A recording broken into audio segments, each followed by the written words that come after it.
လုံးပဲမင်္ဂလာပါเนาะအဲ့တော့ဒီနေ့ကတော့ကျွန်တော်တို့အောက်တိုဘာလ17ရက်နေ့စနေနေ့ညထုံးစံနိုင်ပဲပေါ့နော်ပြောကမ္ဘာဗလာခြေစစ်ပွဲစဉ်တွေရှိမယ်အဲ့တော့ဒီဗီဒီယိုမှာကျွန်တော်ကြိုက်တဲ့ပွဲစဉ်တွေကိုပဲကျွန်တော်ပြောလိုက်မယ်အဲ့တော့ကြိုက်တွေညီကိုဆိုယူပါကြိုက်တွေညီကိုရလည်းကြော်ပါပေါ့เนาะအဲ့တော့မနေ့ကတော့ကျွန်တော်တို့Africa Kazakhstan လည်းဆင်ပြေခဲ့တယ် Eurobag Brother လည်းဆင်ပြေတယ်ပဲ VIP ကတော့ထပ်ပြီးကြာသွားခဲ့တယ်เนาะအဲ့တော့ VIP မှာကျွန်တော်တောင်းကြည်ရလေးတော့ရှိနေအဲ့တော့အကောင်းဆုံးတော့ဒီချပြန်ယူပြပါမယ်အဲ့တော့တက်လက်စာရေးကျွန်တော်ဒီကျွန်တော်အဓိကကူညီပံ့ပိုးပေးထားတဲ့ဘောင်းငိန်ပေါ့နော်ဘောင်းငိန်ကဒါ giveaway လေးလုပ်ပေးထားတယ်အဲ Telegram မှာကျွန်တော် Telegram free channel မှာကျွန်တော်တင်ပေးထားတယ်เนาะအဲ့တော့ giveaway လေးတွားရောက် cancel လုပ်လို့ရတယ်ကျွန်တော် Telegram free channel ကိုကျွန်တော်ဒီ video ရဲ့ comment မှာ link ချပေးထားလိုက်เนาะအဲ့တော့အဲ့ကနေဆင်းသွားလို့ရတယ်เนาะအဲ့မှာ giveaway ကျွန်တော်3သိန်းကိုလုပ်ပေးထားတယ်เนาะအဲ့တော့ကျွန်တော်ဒီမှာပထမဆုံးတစ်ပတ်ကျွန်တော်ကြိုက်တာပြောလိုက်တော့မယ်เนาะအဲ့တော့ကျွန်တော်အခုက8နာရီလောက်ပေါ့နော်ကျွန်တော်8နာရီလောက်စာနေကြည့်နေပြောမှာကျွန်တော်wedding ပွဲတစ်ခုသွားစရာရှိလို့ပေါ့နော်အဲ့တော့ည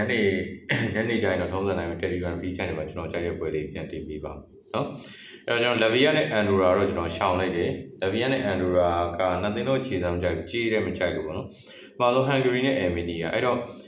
Hungary ဒီတလုံးစွာနဲ့အပြင်းနေတာမယ်၃လုံးစွာနဲ့တဝက်လောက်ရမယ်ဆိုပြီးစီးရမျိုးပြီးတာအဲ့တော့ဒီလိုစီးတဲ့မျိုးတွေကျွန်တော်တို့ဒါဝေးခွင်းတင်းတေချာဘောက်ကိုရတယ်2-1လို့ရစံမျိုးဖြစ်တာများတယ်เนาะအဲ့တော့အချင်းကိုပြတ်ဖို့ခတ်မယ်ဆိုစီတယ်အဲ့တော့လက်ရှိ Hungary ရဲ့ခြေစွမ်းကအရင်ကတည်ငြိမ်မှုမရှိဘူးတပတ်က Armenia ကတော့ကျွန်တော်တို့ဒါခြေစွမ်းကလည်းအဲ့လောက်ကောင်းတဲ့အတင်မဟုတ်ဘူးဆိုပေမဲ့တိုက်စစ်ကတော့ကိုကတော့အမြင်ရတယ်အဲ့တော့ဒီနေ့မှာ Hungary ခန်းစီကလည်းပေါက်နေတဲ့အနေထားမှာကျွန်တော် Armenia တကူရမယ်ထင်တယ်เนาะအဲ့တော့ကျွန်တော် Hungary နဲ့ Armenia ပွဲကိုကျွန်တော်ကိုအများနဲ့ရွေးချယ်ခြင်းနဲ့ body ရွေးပြပါဆိုတော့ကျွန်တော် Armenia ဘက်ကပဲနေခြင်းနဲ့ Hungary အနေနဲ့Armenia ကိုနှုတ်ဖို့ပြတ်ဖို့ခတ်လိုက်မယ်တင်တယ် Hungary ခြေစွမ်းလည်းလက်ရှိမှာအခြားပဲရောက်နေတယ် Armenia ကလည်းလက်ရှိမှာဒါသူကတောင်းမှန်တဲ့အဆင့်2မှာရက်တည်နေတယ်เนาะအဲ့တော့သူကလည်းခြေနေကောင်းနေဆို Hungary ကိုတော့လွယ်နေတော့ရေးနှိမ့်ခံမှာမဟုတ်เนาะအဲ့တော့နှုတ်ဖို့ပြတ်ဖို့ဆိုတာဝေးမယ်တင်ကျွန်တော် Armenia ရဲ့ကိုအများကြီးကြိုက်ပြီးနောက်တော့ကျွန်တော် Norway နဲ့ Israel အဲ့တော့ Norway ဒီနှလုံးဆိုင်10ပြရရမယ်4လုံးဆိုင်အပြည့်ရမယ်ဆိုစီရမျိုးပြီးထားတယ်ပေါ့နော်အဲ့တော့ Norway နဲ့ Israel မှာကဒီကိုပေါင်းစီးပေါ့နော်ဒီကနှလုံးစွမ်းနေအပြီး sorry ၄လုံးစွမ်းနေအပြီးရမယ်ဆိုကိုပေါင်းစီးကကျွန်တော်နည်းနည်းလေးတန်နေရရှိเนาะအဲ့တော့နော်ဝေးစီကျွန်တော်နောက်ပိုင်းမှာတည်ရတဲ့အတိုင်းပဲတိုက်စစ်ကကိုရီတောက်လျှောက်သွင်းလာတာတစ်ဖက်က Israel ကလည်းကျွန်တော်အားလုံးသိပြီးသားအတိုင်းပဲတိုက်စစ်ဦးစားပေးဆော့တယ်ခန်းစစ်ကလည်းပေါက်ပေးကိုသွင်းကိုအရင်များတယ်ဒီနှစ်သိန်းတွေ့တာကို၄လုံးစွမ်းနေအပြီးကကျွန်တော်နည်းနည်းလေးချိုးနေလားလို့เนาะပြီးတော့body ဈေးပေါ့နော် body ဈေးက2နှလုံးဆောင်နေ10ပြားလောက်ရမယ်ဆိုရင်ဈေးတန်းမျိုးဖွင့်ပေးထားတယ်เนาะဒီနှစ်သိန်းကျွန်တော်ပထမကျတွေးဆောင်မှုမှာလေဒါ24လို့ result မျိုးတွေ့ထားတယ်ဒါကို၄လုံးစွာနဲ့အပြေးကကျွန်တော်အနေနဲ့တိတ်ပြီးတော့ဘဝမကြဘူးအဲ့တော့ကဘာဗလာခြေစစ်ပွဲတွေကတော့ကျွန်တော်တို့ဒီတန်းအရင်လိုက်လို့မရပါဘူးကျွန်တော်တော့ဒီနေ့မှာကျွန်တော် goal out ပဲကြိုက်တယ်တကယ်ညနေလောက်ရောက်တဲ့အခါမှာဒါကိုပေါင်းစီ၄လုံးစွာနဲ့50 60လောက်ဒီလောက်ဖြစ်သွားရင်တော့ကိုပေါင်းနိုင်ရှိအခု၄လုံးစွာနဲ့အပြည့်ရမယ်ဆိုရင်စီစဉ်မျိုးမှာကြီးတော့ကျွန်တော် goal out ပဲနေခြင်းတယ်เนาะအဲ့တော့body ပြပါဆိုရင်တော့ Israel အနေနဲ့ Norway ကို3ခုပြတ်ရှုံးမှုခတ်မယ်လို့ကျွန်တော်ယူဆတယ်အဲ့တော့ Norway ရဲ့ခြေစမ်းကတော့လက်ရှိရော on fire ဖြစ်နေအဲ့ဒါလေးကိုနည်းနည်းသတိရเนาะသို့ပေမဲ့ Norway များနေပြီလို့ကျွန်တော်ထင်တယ်เนาะအဲ့တော့ကျွန်တော်တို့ဒီနေ့ပွဲမှာ Israel ဘက်ကနေခြင်းတယ်အဲ့တော့ Israel 3ခုပြတ်မရှုံးလုံးလုံးရှုံးသွားတယ်နောက်ကိုပဲကျွန်တော် Israel ကြိုက်တယ်ပြီးကိုအောင်ကြိုက်တယ်เนาะ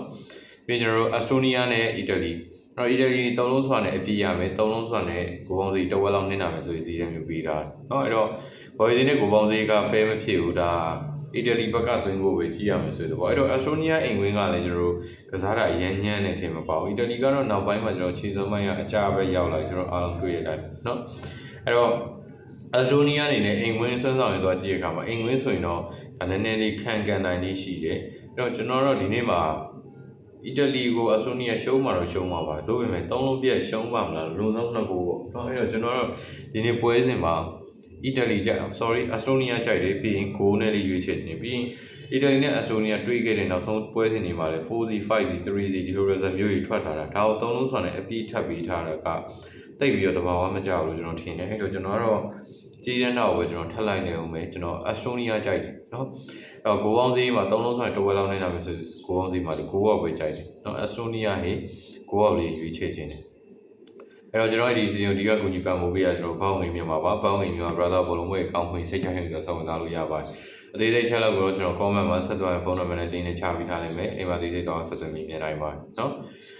နောက်တော့ကျွန်တော်ပေါ်တူဂီနဲ့အိုင်ယာလန်အဲ့တော့ပေါ်တူဂီနဲ့အိုင်ယာလန်မှာနှလုံးစွမ်းရင်30လောက်နဲ့အောင်3လုံးစွမ်းရင်20လောက်နဲ့နာမယ်ဆိုရင်စီးတဲ့မျိုးပြီးထားတယ်အဲ့တော့ပေါ်တူဂီဒီအိုင်ယာလန်ဒီစီးပြီးတာ fair ဖြစ်တာဆိုရင်တော့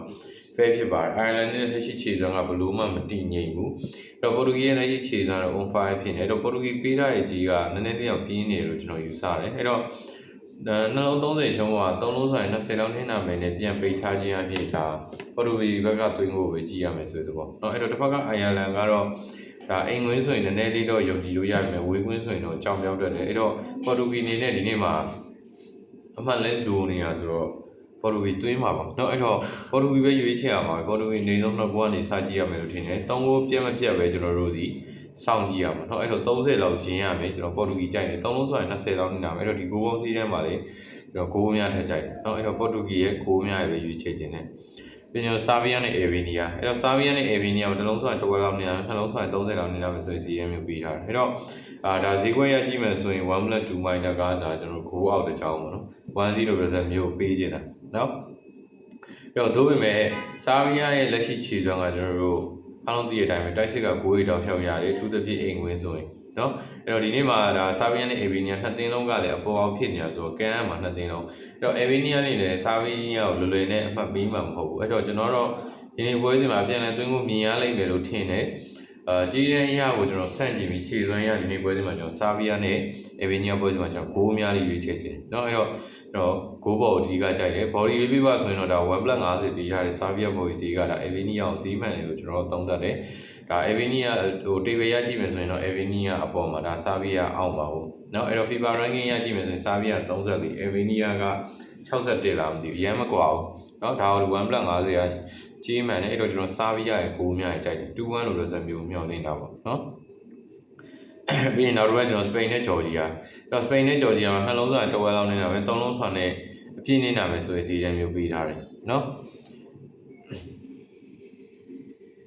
အဲ့တော့စပိန်ဒီနေ့ဂျော်ဂျီယာကိုပေးထားတဲ့စီးတယ်ပြင်းတော့ပြင်းတယ်เนาะအဲ့တော့တစ်ဖက်ကဂျော်ဂျီယာလည်းကျွန်တော်တို့အရင်ညံ့တဲ့အတင်းတော့မဟုတ်ဘူးเนาะအဲ့တော့ဒီနှစ်သင်းကျွန်တော်တို့တွေးဆုံမှုကြီးကြည့်မယ်ဆိုရင်တော့စပိန်ယာပဲကိုပြက်တွေတောင်လျှောက်အ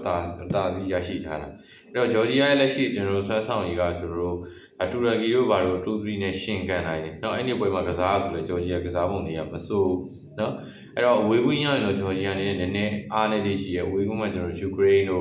့ဒါချက်စ်တို့ဒါဒီတင်းတွေတော့ရှုံးလာရဆိုတော့အဝေးကွင်းကတော့နည်းနည်းအားနေအဲ့တော့ဒီနေ့စပိန်ပြည်မှာဂျော်ဂျီယာနေနဲ့အရင်ရောမလွယ်ဘူးအဲ့ဒါကြောင့်မို့လဲ DJ ပုံစံမျိုးဖွင့်ပေးထားလို့ယူဆတယ်အဲ့တော့စပိန်နေနဲ့နိုင်ပါပေါ့အဲ့တော့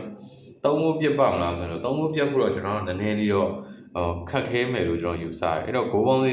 3လုံးဆိုတာနဲ့အပြင်းနေတာမယ်ဆိုဂိုးပေါင်းစီမှာကျွန်တော်ဂိုးပေါက်တစ်ကြောင်ပဲတော့ဦးစားပေးရွေးခြင်းနဲ့ဘော်ဒီကတော့ကျွန်တော်တို့မှန်တိုင်းပြောရင်စပိန်နေမယ်ဆိုရင်လည်းကျွန်တော်50လောက်ရင်းရနိုင်ခြင်းများတယ်ဂျော်ဂျီယာနေမယ်ဆိုလည်းစပိန်ကိုဖက်ကံကျွန်တော်မနေရဲเนาะအဲ့တော့ကျွန်တော်ဂိုးပေါက်တစ်ကြောင်ပဲဦးစားပေးကြတယ်ဘော်ဒီကတော့ကျွန်တော်ရှောင်ခြင်းနဲ့50လောက်ရေးနိုင်တယ်ဆိုရင်တော့စပိန်ဘက်ကကြီးပေါ့နော်အဲ့တော့ရတယ်50လောက်50လည်းမြင်းခြင်းကို50ရတယ်ဆင်ပြေဆိုရင်တော့ဂျော်ဂျီယာဘက်ကကြီးเนาะအဲ့တော့ဘာမှမဆိုလို့ဖြစ်သွားနိုင်တယ်ပဲကျွန်တော်တို့ကိုယ်တို့ကြောင့်မရွေးချယ်ခြင်းပြီးကျွန်တော်ဘူဂေးရီးယားနဲ့တူရကီအဲ့တော့တူရကီဒီနှလုံးစွာနဲ့80လောက်ရမယ်3လုံးစွာနဲ့20လောက်ရမယ်ဆိုရင်စီးရင်မျိုးပြီးကြအဲ့တော့ဒီသတိကြရခက်ကတော့ကျွန်တော်နည်းနည်းလေးကွာလိမ့်မယ်အဲ့တော့တူရကီနေနဲ့လက်ရှိမှာအမှတ်လဲလိုနေတယ် goal difference လည်းလိုနေတာဖြစ်တဲ့အတွက်တူရကီသွင်းမှာတူရကီလက်ရှိမှာ -5 ထွက်နေတယ်အပေါ်ကဂျော်ဂျီယာဒီနေ့စပိန်နဲ့တွေ့မှာဂျော်ဂျီယာနိုင်မှာမဟုတ်အဲ့တော့တူရကီဒီနေ့3မှတ်ရမယ်ဆိုရင်သူ့အတွက်ကအခွင့်အရေးပဲဒါမှ-5ဖြစ်နေတဲ့အတွက်ဒီ goal ကိုသူတို့ပြန်ခြေရမှာဒါအဲ့တော့ဘူဂေးရီးယားကိုဒီနေ့မှာအိမ်ဖြစ်နေမယ်အဲ့တော့ဒီနေ့ပွဲစဉ်မှာကျွန်တော်တူရကီကြိုက်တယ်တူရကီဈေးနဲ့ချိုသည့်တိုင်အောင်တူရကီ2 goal ပြတ်မှာပေါ့အဲ့တော့ကျွန်တော်တူရကီရဲ့ goal များရွေးချယ်ခြင်းတယ်နော်အဲ့တော့ကြိုက်တွေညီကိုဆိုယူပါအကြမ်းတွေညီကိုရလည်းကြောက်ပါပေါ့နော်အဲ့တော့အဆင်ပြေဆိုရင်ကျွန်တော် YouTube channel လေးကိုဒါ like subscribe share နဲ့ကူညီပေးကြအောင်တောင်းဆိုချင်ပါတယ်နော်အားလုံးပဲကြံအောင်ကြပါစေကိုလပါ